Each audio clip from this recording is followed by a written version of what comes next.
राधे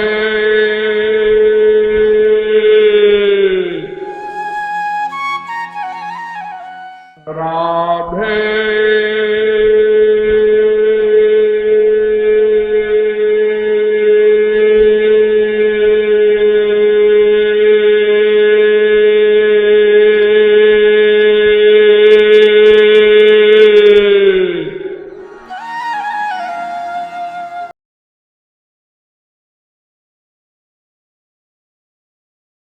संसार से राग है, बस यही दुख है। क्योंकि द्वेष का भी कारण राग है। अगर कहीं राग न हो तो कहीं द्वेष भी न हो।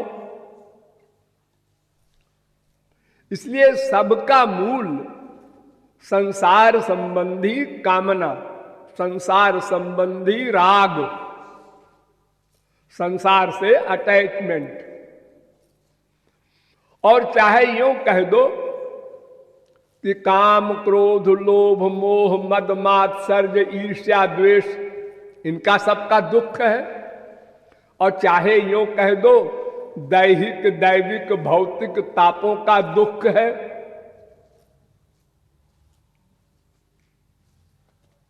अर्थात अनेक भाषाओं में वो दुख बोला जाता है शास्त्रों में। तो ये दुख से छुटकारा पाने का नाम वेदों की, शास्त्रों की भाषा में मोक्ष है, मुक्ति। मुक्ति माने छुटकारा पा जाना सदा के लिए, थोड़ी देर के लिए नहीं। थोड़ी देर के लिए तो आप लोगों की मुक्ति हो जाती है। कब? जब आप गहरी नींद में सोते हैं, सपना भी नहीं देखते और जागते भी नहीं रहते, सुषुप्ति अवस्था कहते हैं उसको। तो उसमें आप जब सोते हैं तो कोई दुख की फीलिंग नहीं होती, क्योंकि मन का वर्क नहीं होता, मन रहता ही नहीं। तो आप जब सो के उठते हैं तो कहते हैं सुख महमस्वापसम, मैं बड़े सुख से सोया।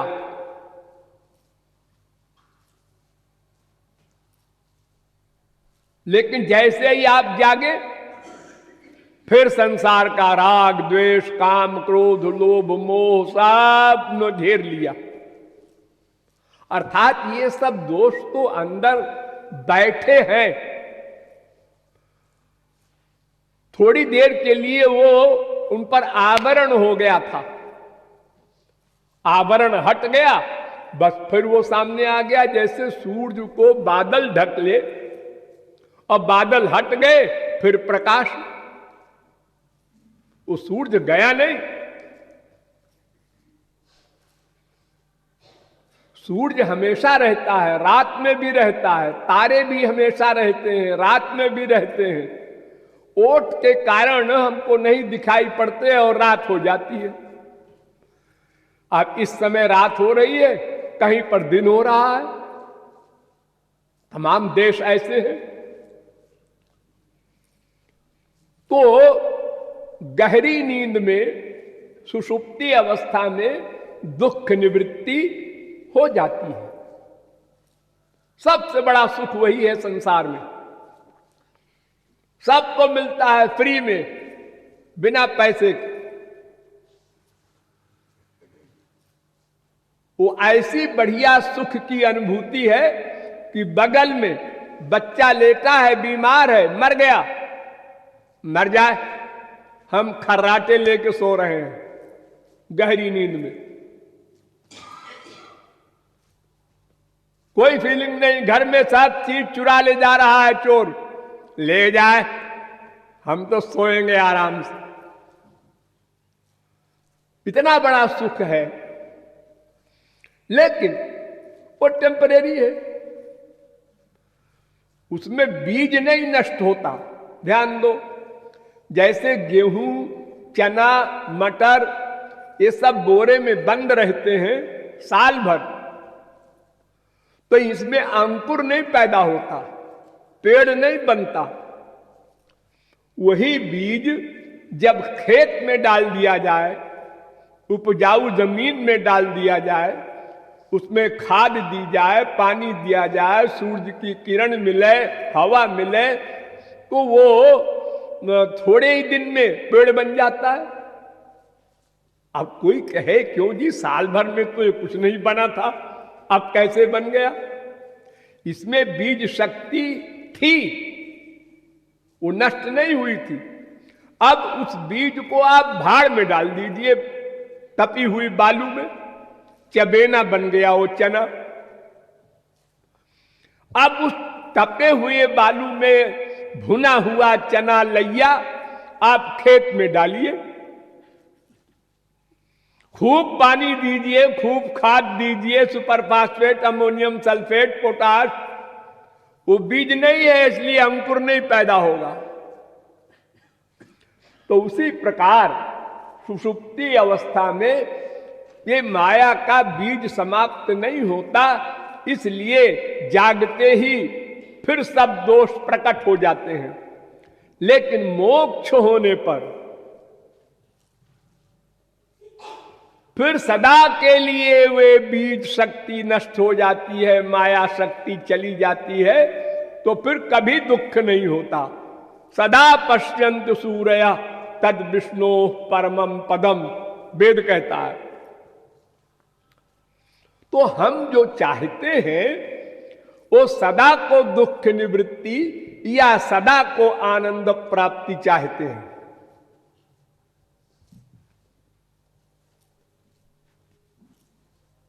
थोड़ी देर को दुख निवृत्ति का अनुभव तो हमको तमाम होता रहता है, और आनंद प्राप्ति का भी अनुभव होता रहता है, लेकिन वो भी टेम्परेरी और लिमिटेड। दो गड़बड़ी है उसमें, ध्यान दो। अनित्य और सीमित। अनित्य माने सदा नहीं रहता और घटता जाता है, एक सा नहीं रहता। हमने पहला रसगुल्ला खाया, भूख लगी थी तो ज्यादा सुख मिला। दूसरा रसगुल्ला सुख कम हो गया, तीसरा रसगुल्ला और कम हो गया, चौथा सुख समाप्त हो गया, पांचवा और खाओ, नहीं नहीं नहीं उल्टी हो जाएगी, अब नहीं खाएंगे, दुख मिलने लगा।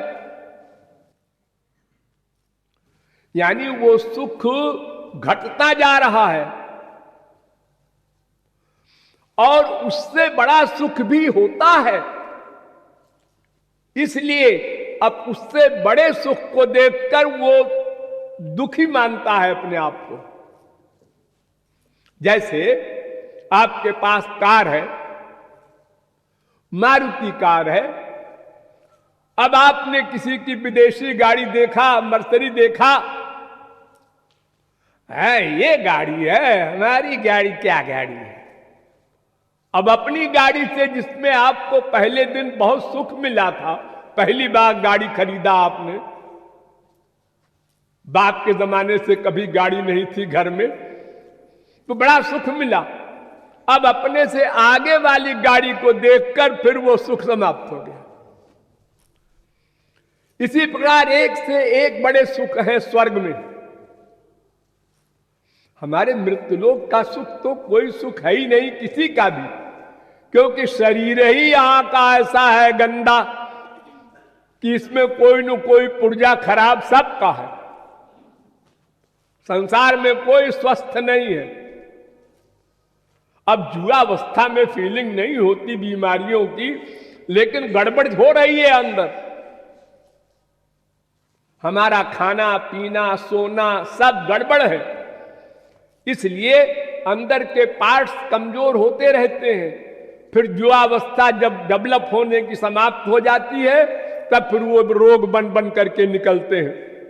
हार्ट खराब हो गया, अटैक हो रहा है, डायबिटीज हो गई, ब्लड प्रेशर हो गया, ये सब बीमारियां अपना रूप प्रकट करती हैं जुआवस्था की लापरवाही से। तो स्वर्ग का शरीर, उसमें ऐसी खुशबू होती है कि आप खड़े हो जाएं, उस खुशबू को ले लें तो बेहोश हो जाएं। इतना सुख है उस खुशबू में, शरीर की खुशबू में। और उस शरीर में चमक होती है। बड़े बड़े सुख हैं स्वर्ग में। बड़ी बड़ी साधनाएं करते हैं लोग स्वर्ग जाने के लिए। अश्वमेध यज्ञ करते हैं, बड़े बड़े तप करते हैं, खाना पीना छोड़ करके स्वर्ग जाने के लिए। लेकिन वह भी नश्वर है, वो भी सीमित है। क्यों? वहां भी माया है, इसलिए वहां भी काम, क्रोध, लोभ, मोह, मद, मात्सर्य सब दोष है। दुखोदरका, तमोनिष्ठा, क्षुद्रानंदा, शुचार्पिता। परिणाम में दुख है। क्यों? इसलिए कि पुण्य क्षीण हो गया तो फिर मृत्युलोक में आए कुत्ते बिल्ली गधे बन के। वेद कहता है दंद्रम्यमाणा पर्यन्ति मूढ़ा अंधे नैव नियमाना यथा अंधा अविद्याया मंतरे वर्तमाना स्वयं धीरा पंडितम मन्यमाना अविद्यायाम बहुधा वर्तमाना स्वयं कृतार्था इत्यभिमन्यन्ति बाला इष्टापूर्तम मन्यमाना वरिष्ठम नान्यच्छयो भेदयन्ते प्रमूढ़ा। वो घोर मूर्ख है, प्रमूढ़ा वेद कह रहा है, जो इतना परिश्रम करके स्वर्ग जाने के लिए साधना करते हैं। क्यों? क्योंकि नाकस्त पृष्ठे ते सुकृते अनुभूते लोकम हीनतरम भाविशंति। वो कुछ दिन के लिए स्वर्ग मिलता है और जब पुण्य क्षीण हो गया तो फिर मृत्युलोक में आकर हीनतरम भाविशंति, मानव देह भी छिन जाता है। वेद कह रहा है।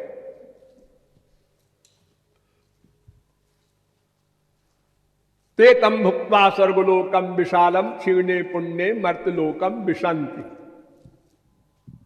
गीता कहती है, भगवान ने कहा कि स्वर्गलोक ऐसा है कि जब पुण्य क्षीण हो गया तो मृत्युलोक में चला आया। स्वर्गहु स्वल्प अंत दुखदाई, रामायण।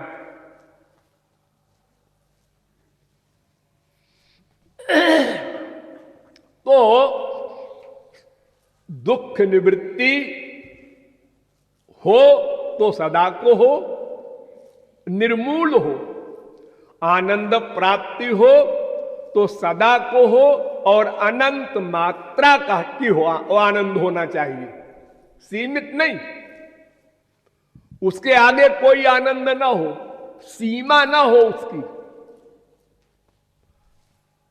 यो वै भूमा तत्सुखम, वेद कहता है जो अनंत मात्रा का होता है उसको सुख कहना चाहिए, और जो अल्प मात्रा का है अथवा समाप्त हो जाने वाला है वो सुख नहीं, वो धोखा। तो संसार में जो सुख है जिसके चक्कर में पड़े हैं हम लोग, मां का, बाप का, बेटे का, बीवी का, पति का, धन का, प्रतिष्ठा का, ये सब नश्वर है और अनित्य है, और इसके आगे और सुख है, इसलिए भी हमको सुख नहीं मिल पाता। हमारी इंडिया में अरबपति भी है 10-20, लेकिन उनसे भी आगे हैं और देशों में, तो वो उनको देखकर दुखी हो जाते हैं कि वो हमसे भी बड़ा है। और फिर अरबपति को देखकर करोड़पति दुखी होता है, करोड़पति को देखकर लखपति दुखी होता है, लखपति को देखकर भिखारी दुखी होता है।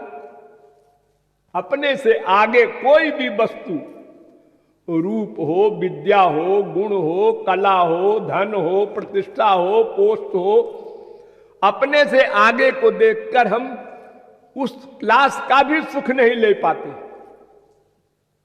फील करते हैं। लेकिन अपने से नीचे भी है, ये देखकर थोड़ा सुख मिलता है। ऊपर देखकर पिचक गए, नीचे देखकर फूल गए, इसलिए जिंदा है। अगर सब ऊपर ऊपर हो तो हार्ट फेल हो जाए फील करके, लेकिन हमसे ऊपर भी है, हमसे नीचे भी है।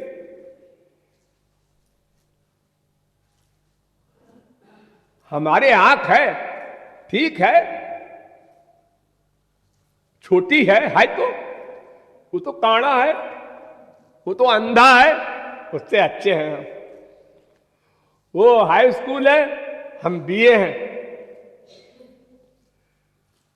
किसी भी चीज में हमसे नीचे लोग हैं और हमसे ऊपर भी हैं। ये दो दशाओं में हम बीच में खड़े हैं, इसलिए जीवित हैं। तो दुख सबको है, स्वर्ग लोक के एंड तक। आ ब्रह्म भुवनालोका पुनरावर्ति नोर्जुन, ब्रह्मलोक तक दुख है।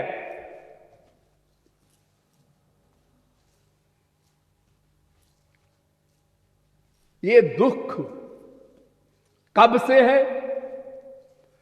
इस दुख के कारण क्या है? माया। एक भगवान की पर्सनल पावर है माया, गुणमयी माया, बहिरंगा शक्ति है भगवान की शक्ति। मायाम तो प्रकृतिम विद्यान माइनम तो महेश्वरम। माया भगवान की शक्ति है, वो इतनी बलवती है, दैवी हेषा गुणमयी मम माया, वो मेरी माया है कि कोई नहीं जीत सकता। वो माया दो काम करती है, एक तो हमारा अपना स्वरूप भुला देती है, अर्थात मैं आत्मा हूं ये मैं भूल गया, अपने को पुरुष, स्त्री, ब्राह्मण, क्षत्रिय, वैश्य, पंजाबी, बंगाली, मद्रासी, गुजराती ये सब मानने लगा। और इस झगड़े में पड़ करके अनेक मुसीबतें मोल ले लिया हमने जानबूझ करके। मैं आत्मा हूं, ये शरीर को मैं बोलता भी हूं मेरा शरीर। क्यों जी? जब तुम्हारा शरीर तुम बोल रहे हो रोज, मेरे शरीर में दर्द है, मेरी आंख में दर्द है, मेरे कान में दर्द है, मेरा मन नहीं लग रहा है, मेरी बुद्धि भ्रष्ट हो गई थी, सब जगह तुम राह लगा रहे हो ना। हाँ, तो इसका मतलब मैं कोई और है। मेरा का मतलब मैं का। जब तुम मेरा कह रहे हो तो फिर मैं कौन है ये तुमने कभी सोचा? अरे हमको कहां फुर्सत है। अरे सोचो सोचो, मनुष्य हो, पशु पक्षी नहीं सोचेंगे, तुम ही सोच सकते हो। तुम कौन हो? कहां से आए हो? किसके हो? तुम्हारा कौन है? ये 3-4 प्रश्न को समझो तो संसार से जो अटैचमेंट है, राग है, वो हटे तो दुख भी हटे।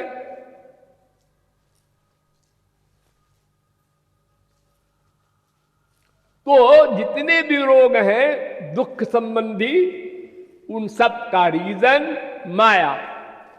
माया ने हमारा स्वरूप भुलाया और संसार में अटैचमेंट कर दिया।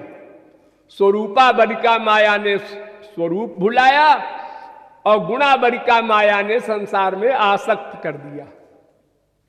सजाती है मन माया से बना, संसार माया से बना, शरीर पंच महाभूत का, संसार पंच महाभूत का, इंद्रियां पंच महाभूत की। इसलिए पंच महाभूत के जगत में नेचुरल आकर्षण हो जाता है, अटैचमेंट हो जाता है। नंबर 2, संसार प्रत्यक्ष है, दिख रहा है, सुनाई पड़ रहा है, सूंघने में आ रहा है, रस लेने में आ रहा है, स्पर्श करने में आ रहा है, इसलिए अटैचमेंट जल्दी हो जाता है। सोचता विचारता नहीं आदमी, अनुभव करता है। कौन अनुभव नहीं करता कि सारा संसार स्वार्थ का है? अकेले में सोचे, हमारी मां, हमारा बाप, हमारा बेटा, हमारा भाई, हमारी बहन, हमारी जितने भी संसार के लोग हैं, ये स्वार्थ से प्रेम करते हैं या बिना स्वार्थ के करते हैं, ये बात अकेले में बंद कमरे में सोचने पर मूर्ख भी समझ सकता है। कि पिता ने कहा, बेटा जरा पानी पिला दे, बेटा दौड़ के गया, शाबाश, क्या मेरा बेटा है, श्रवण कुमार है।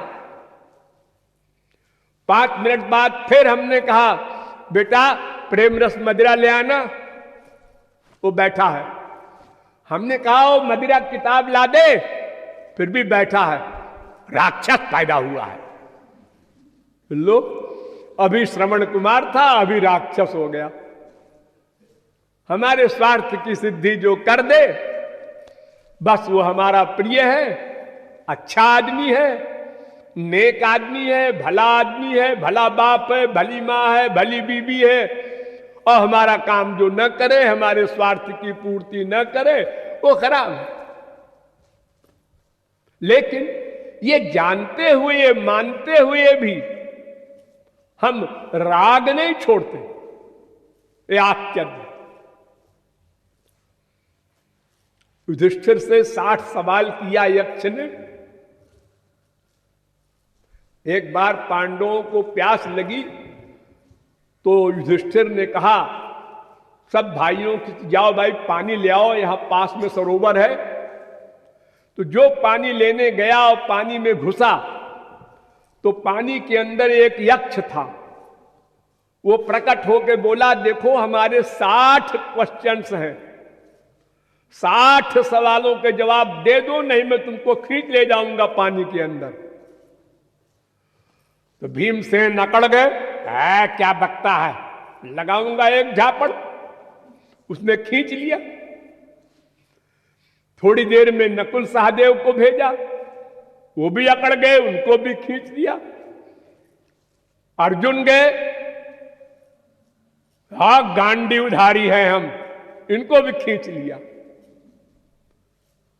जब सब भाई खिंच गए तो युधिष्ठिर ने कहा, क्या बात है, जो जाता है पानी नहीं लाता, लौटते ही नहीं। तो वो भी गए। तो उनसे भी यक्ष ने कहा, हमारे प्रश्न का उत्तर दो, नहीं तुम्हारे 4 भाइयों को मैंने पानी में खींच के ले आया हूं, मैं तुमको भी लाऊंगा। युधिष्ठिर ने कहा, अच्छा अच्छा अच्छा, हाँ बोलो तुम्हारे क्या क्या प्रश्न है।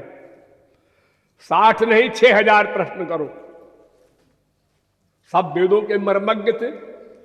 तो उसमें पहला क्वेश्चन किया, किम आश्चर्यम, संसार में ताज्जुब क्या है, सबसे बड़ा आश्चर्य क्या है। तो युधिष्ठिर ने उत्तर दिया, अहन्यहानि भूतानि गच्छन्ति हे जमालयम शेषा स्थिरत्वमिच्छन्ति किम आश्चर्यमतः परम। क्षण क्षण में लोग मर रहे हैं, शरीर छोड़ रहे हैं, लेकिन जो बचे हुए हैं वो अपने को अमर समझते हैं। कंधे पर ले जा रहे हैं बेटे की लाश, बाप की लाश, भाई की लाश, राम नाम सत्य बोलते भी जा रहे हैं। लेकिन अगर वही बेटा, वही बाप, वही भाई मरा हुआ रास्ते में उठ के बैठ जाए तो अब मत बोलो राम नाम सत्य है, अब बोलो बेटा सत्य है। कोई नहीं बोलेगा राम नाम सत्य है। ये आश्चर्य है सबसे बड़ा कि रोज देखते हुए भी, अनुभव करते हुए भी, और संसार की नश्वरता पर, मानव देह की नश्वरता पर विश्वास नहीं है। अन्यथा वो सोचे कि मैं भी तो जा सकता हूं, कल सवेरा हो ना हो हमारे लिए भी। न स्व उपासित, वेद कह रहा है, अरे कल करेंगे कल करेंगे मत सोचो, मत कहो, आज ही करो, अभी करो। ये शरीर नश्वर है। जिसने उद्धार किया, अनंत जन्म हमारे क्यों खराब हुए?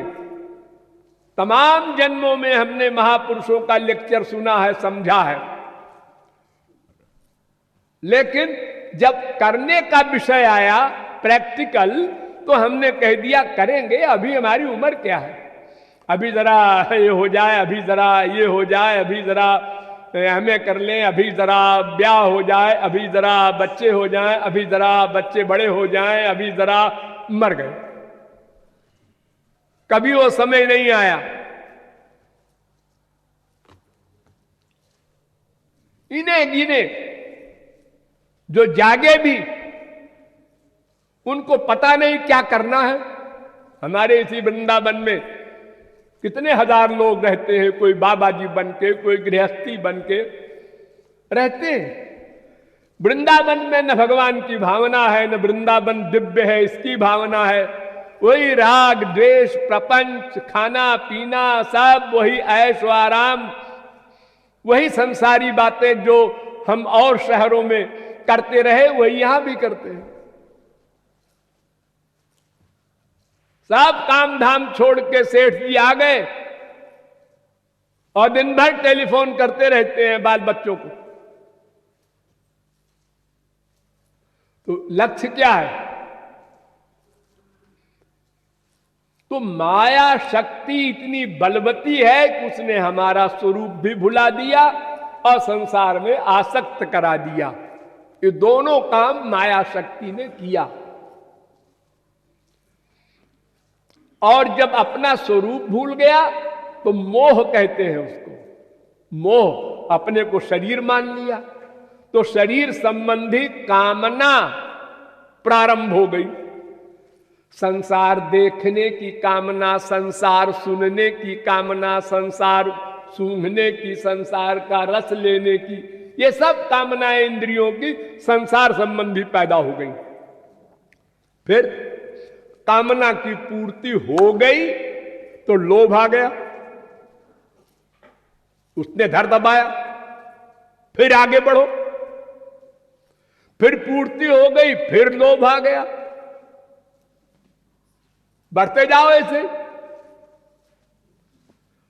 अब अगर पूर्ति ना हुई, ये भी हो सकता है, कामना पूरी ना हो तो क्रोध आ गया, फिर मरे।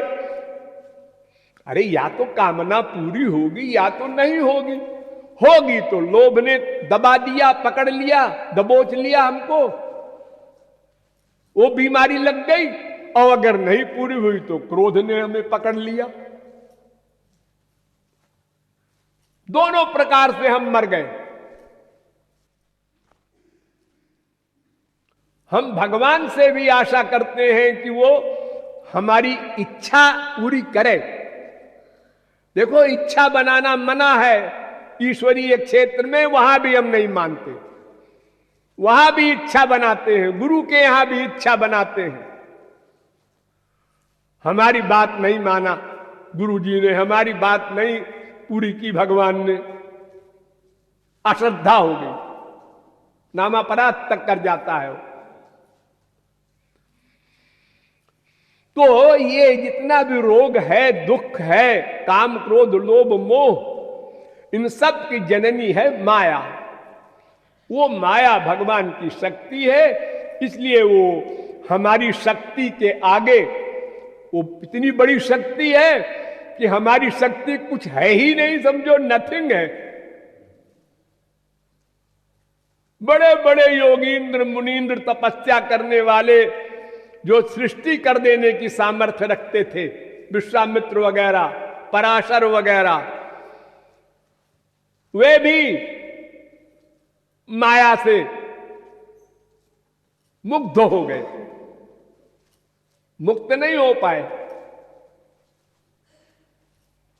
तो फिर नर पामर कर चेत की बात, हम कौन सी पावर लेकर के माया को चैलेंज करेंगे? अरे माया को जीतने का मतलब भगवान को जीतना, यो समझो संक्षेप में। अगर किसी ने किसी साधना से माया को जीत लिया तो इसका मतलब भगवान को जीत लिया। इतनी बलवती है माया। तो जब माया नहीं जाएगी तो दुख भी नहीं जाएगा। दुख निवृत्ति कैसे होगी? और जब दुख निवृत्ति नहीं कर सकते हम, तो आनंद प्राप्ति, दिव्यानंद प्राप्ति वो कैसे होगी? होगी होगी, फिर बताएंगे हम, आज नहीं कल।